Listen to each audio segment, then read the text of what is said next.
Hi Scorpio, ito na po ang inyong reading. Kuha tayo ng ilang guidance, advice, messages para sa inyo.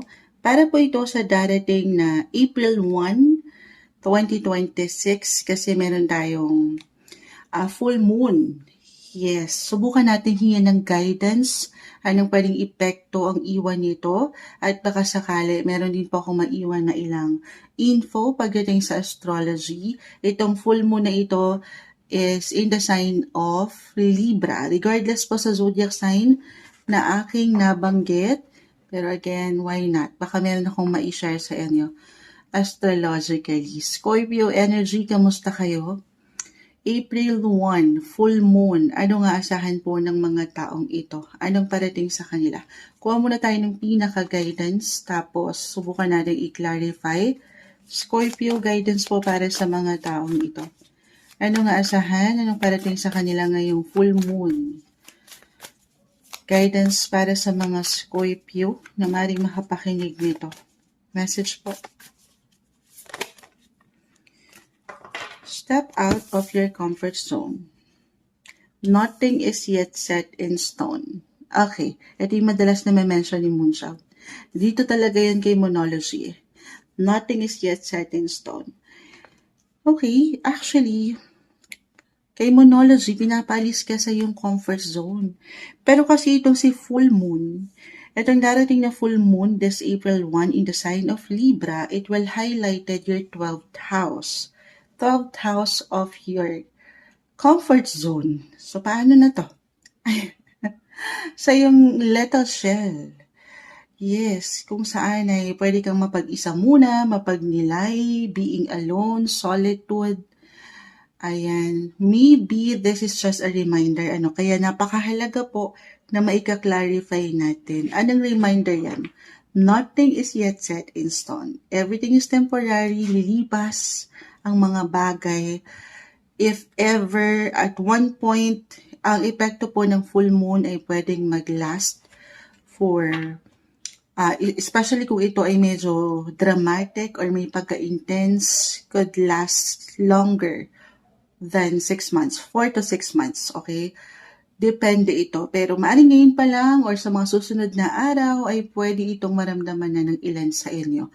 Tayo po ay general reading, Scorpio, kuha tayo ng guidance ha, bakit ito bumagsak. Again, itong darating na full moon in the sign of Libra, it will highlighted your 12th house. Napakalawak po ni 12th house, yun na yung na-mention ko, it's about your solitude, yung alone time, quiet, private, may pagka-secretive, may ilang hidden matters, parang gusto niyo lang munang mapag-isa. Ito pwede niyong kusang maramdaman or pwedeng mapaangat ng universe.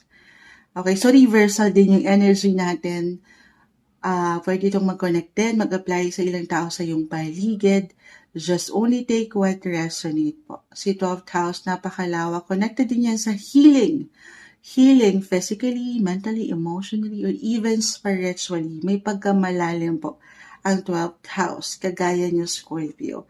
Sige, i-clarify natin bakit ito ang bumagsak. Para sa mga Scorpio, ito pong darating na full moon this April 1, anong kailangan nilang marinig?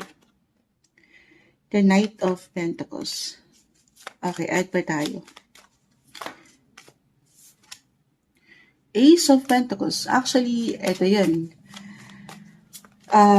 Right now, nasa Aries season tayo, guys. 6 of Wands.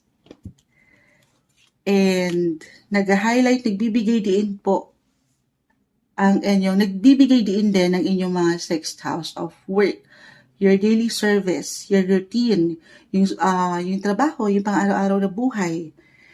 Actually, yun yung higit na nagbigay din dito na minsan, sa realidad ng buhay, kailangan maging praktikal. Sa hirap ng buhay natin ngayon, kailangan nating sumabay. Kahit pag-gaano, minsan gusto ko lang mapagnilay. Gusto ko lang magpahinga moonshot. Gusto ko lang mag-contemplate, reflect. Ayan. So, balance is the key, guys. Kasi umaangat yung pag-busy, productive, na wala naman tayong choice, magkakaiba pa rin po ang bawat isa ha. Magkakaiba ang potensyal, opportunity ng bawat isa. Ang iba, kahit gaano man naisin na mapag-isa, hindi yun magagawa. Kasi kailangan mag-show up, kailangan mag-showcase ng kakayanan, makisama, makisalamuha. So, hindi lahat-lahat nabibigyan ng opportunity na sandali, mag-break muna ako, kailangan ako na lang muna. Ayan. Pero, why not? Holiday ngayon. Tama. Pero hindi lahat, yung iba work pa rin eh. Pero, tuloy lang. Yun talaga yung pinaka-message. Laban lang. Kung kailangan mo munang sa iyong paraan. Okay, halimbawa, hindi ka na masyadong, especially kung naramdaman yun, itong mga nakalipas na linggo or buwan, Scorpio, higit kayo naging sociable or umangat yung ilang social connections, business, or pagdating sa ilang colleagues, connections. Maybe ito kusan yung maramdaman eh. Medyo, teka lang ha, yung social battery ko, magpapahinga muna ako. Magninilay-nilay. Then, bawas-bawasan. Okay? I mean, it's okay to say no. Ayan. Ace of Pentacles, guys. Opportunity. Patuloy na merong oportunidad, potensyal, positive possibilities po ito. Money-making opportunities. Hindi kayo mawawalan. But it's okay to say no. Okay? Pahinga rin pag may time, lalo kung hinihila na kayo ng inyong mga pakiramdam. Hindi isang medical advisor si Moonchild, pero take it easy, physically, mentally, emotionally, listen to your body, guys. Sa part na ito, of course, kayo po ang higit na makapagsasabi. Okay, hindi kailangan laliman or ano pa man yun. Kasi nakikita ko rin dito yung pagpupush nyo sa buhay.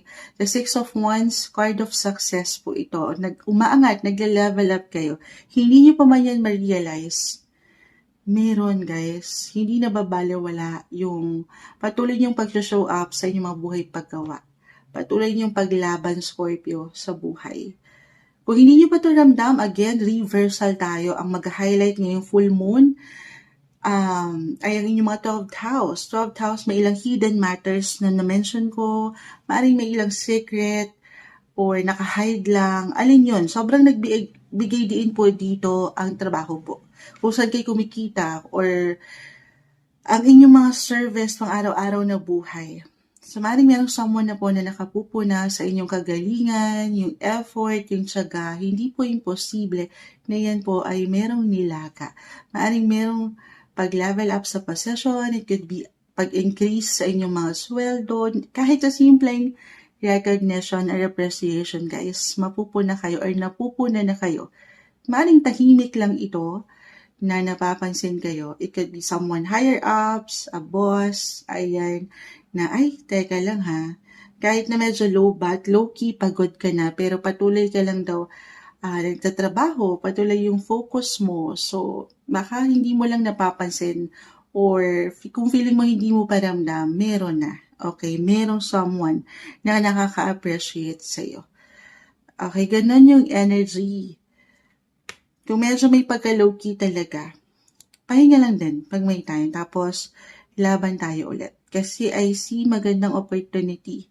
Kung meron kayong mga pinagdadaanan na hindi kagaanan, nothing is yet set in stone, guys. Huwag kayong ma-stuck doon sa ideya na feeling nyo wala na, wag na lang. Lalo kung kusan yung maramdaman yung pagka-low-key ng energy. Okay lang magpahinga, guys. It's okay to relax. Enjoy din pag may time. Okay, may pagka-busy po ako nakikita. Sabi ko nga, yung pag-push nyo sa work, hindi yan nababalewala. Para sa ilan, biglang pumasok sa aking isipan, nag-pop up. May mga nagko-comment kasi na, paano yun, Moonchild, wala akong work. Kung kayo po yung mga housewife, ayan, so reversal again ng enerhiya. Pwede itong higit na kumonekta sa inyong mga kapareha, asawa. So, of course, kung ano yung meron siya, guys, nagde-level up eh. May pag-increase, money-making opportunities. Siyempre pa, kayo po ay mababahagian din. Yes naman, eyes on the prize, guys. Patuloy lang kayong mag-showcase ha, ng mga kakayanan nyo. Pero, balance is the key. It's okay to say no sa opportunity. Ace of Pentacles, guys. And itong full moon, nawala na ba tayo sa full moon? Yung topic natin is si full moon. This April 1. Ito pa rin yun. Andito pa rin tayo ha. sabi ko nga, mag-highlight ang full moon na ito sa inyong mga sixth house. Hindi sixth house, kita mo, naghang na. Si Moonshot. Sa 12th house, ang nagbibigay diin ngayong, since nandito tayo, Aries season, alam ko minsan may name-mention si Moonchild. Astrologically, again, hindi mo na ito kailangan palaliman or pakaintindihin, pero maaaring ma-mention ko lang po, para kahit paano, meron kayong ideya kung saan ko pinaguhugot yung ilang messages. Balik tayo kay full moon. I-summarize na natin ito. Summarize. Hindi. Kumbaga, from the top, sige. Etong full moon in the sign of Libra na darating this coming April 1, 2026, it will highlighted your 12th house of solitude, healing, being alone, quiet times, private, low-key yung energy na okay lang naman, pahinga lang din pag may time. Especially kung meron kayong talagang ngayon pa lang pinagdadaanan. Kasi I see success na guys sa balahan nyo eh. Kumbaga, nag-push na kayo, lalo kung alam nyo sa mga sarili nyo na nanlaban na kayo. Binigay nyo yung best nyo. So, kamusta kayo? Siyempre, kaakibat dyan yung enerhiya na inilaan nyo. Sa 12th house, connected din po yan sa health. And right now, nasa Aries season tayo. Ito yung na-mention ko, nag-highlight rin po ang yung 6th house of health. Okay, so ang lawak niyan, could be physical, mental, emotional, depende, kamustahin ang sarili. Kung meron talaga kayong pinagdadaanan, napakagandang pagkakataon po ito, April o sa mga susunod na linggo, to check in your health. Check kayo sa mga, hindi kailangan laliman or katakutan kayo sa, napaka-normal nito, hindi isang medical advisor si Moonchild, consult someone professional. Okay, i-consider nyo po yan, lalo kung meron kayong nararamdaman ha. Napakagandang pagkakataon this time. Especially sa Venus, the planet of beauty, attraction, nasa inyong mga 6th house din. So, nagbabalance kayo sa energy na nilalabas nyo, napapagod, yan naman po ay naipapahinga. At may something rewarding sa feeling ang parating kasi this is something pinagsikapan nyo sa iyong buhay paggawa. Okay, ang lawak. Ito yung umaangat na guidance, advice, messages na marahil kailangan marinig. I think kayo na yung pinakamahaba na message pero hindi natin pinigilan. Ayan, mensaheng gabay lamang po. Para po ito sa darating na full moon this April 1, 2026, Scorpio.